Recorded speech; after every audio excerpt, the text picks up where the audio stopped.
علماء بے قدری مه کوئ. دی پړوکوالي ډېر تکلیفونه تیر کړي دي. دا کچ ماشوم چې په مدرسه کې دی پاتې کېږي، تاسو ته پته شته دی د خپلې جامې په خپله باندې انځي. تاسو ته پته شته دی د ډوډۍ په وخت کې پچۍ غاړې ته ورواچي او بالټې په لاس کې راواخلي او دی په یو دروازه کې ودرېږي، وظیفه راوړی خدای مو بخښه. خپلو بچو باندې لږ دا ورځ لږ تاسو تصور وکئ چې زما بچی به زما د سترګو نه به پناه وي او غایب به او د ډوډۍ وخت به راشي، ما سره به په زړه کې دا فکر نه چې زما بچي به ډوډۍ خوړلي که به یې نه خوړلي. او بیا چې څوک په دروازه کې ورټي چې ورک شه چړیا موږ لا ډوډۍ نه ده پخ کړې، دا ماشوم بچی دی را روان شي د دغې کور نه. دا ماشوم دی په دې ماشوموالي باندې ډېر تکلیفونه تېروي. دی کو ژمی وي کو ګرمي وي کو هر حالت وي د استاد د خپل زندگی وقف کړی وي، ډیره خواري ورسره کوي. یو حافظ چې تیاریږي رونو په ډیره خواري تیاریږي.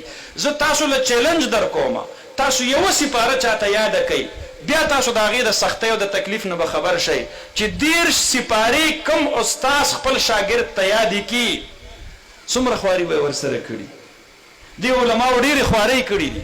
اوس هم ډېر د تکلیف د کرب د زندګۍ نه تیریږي. ناکرده ګناهونو کې تاسو لګیا یې، په لارو په کوڅو کې ګندګیان راخلی او د علماو په جامو باندې ورغورځوئ. ان الذين يؤذون المؤمنين والمؤمنات بغير ما اكتسبوا فقد احتملوا بهتانا واثما مبينا. علماو پس پروپاګاندا، علماو پس درو، علماو پس مختلف قسم الزام تراشي او بهتان تراشي.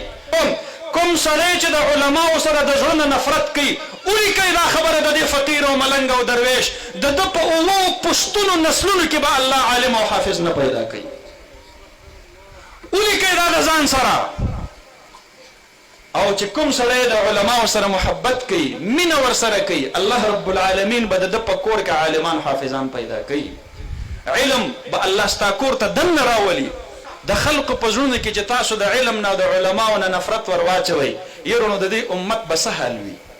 دا علما د دې معاشرې نه لرې کا. د حلال او د حرام تمیز به ختمیږي، یاد ساتئ. د جایز او د ناجایز تمیز به ختمیږي، یاد ساتئ.